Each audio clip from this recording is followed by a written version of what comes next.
12 years old when his sister rented a house in southern Maine. Ryan wasn't sure if he believed in ghosts, but the strange events that happened there made it hard for him to deny that there might be something supernatural about the place. The house, known as the Gould's house, was named after the family who built it, and it was over 150 years old.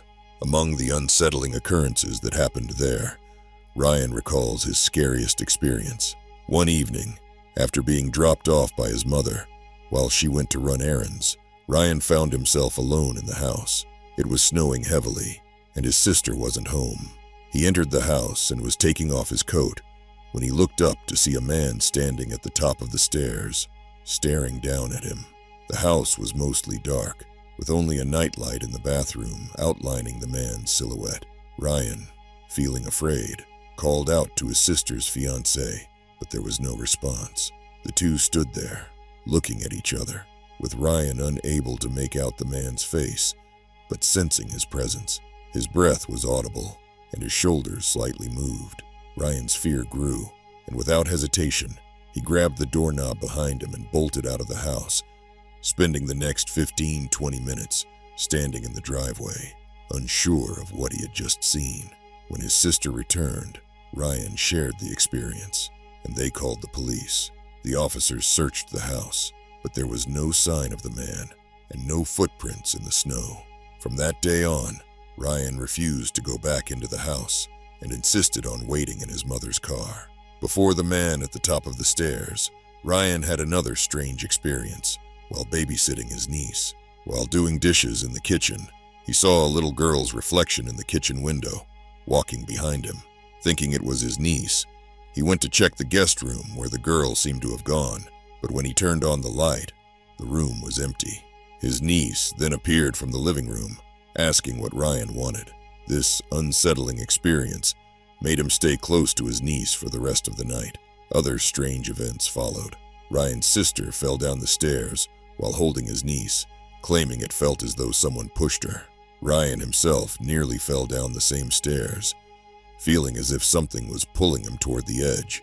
One morning, his niece mentioned the ladies who come into my room at night to clean, describing women in black dresses with white hats who would rearrange her toys and fold her blankets.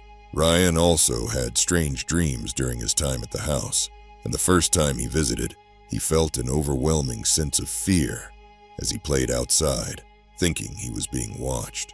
He ran to his mother and sister, but they dismissed it as childish imagination. The house continued to haunt Ryan's thoughts, and even after all these years, the fear of the place still lingers in his mind. But the reality was that the Gould's house, a 150-year-old property, was once the home of the Gould family, known for their mysterious and unsettling practices. The family had a dark reputation, and rumors swirled that they were involved in occult rituals. Some believed they had made a pact with an otherworldly entity in exchange for prosperity, but the cost was the souls of anyone who lived in the house after them. As time passed, the house stood abandoned, its energy growing darker with each passing decade. When Ryan's sister moved in, she unknowingly became the latest in a long line of residents, haunted by the restless spirits of the Gould family and the consequences of their pact. The strange occurrences, like the man at the top of the stairs, the little girl in the window, and the constant feeling of being watched, were manifestations of the lingering spirits, trapped between the living world and the afterlife.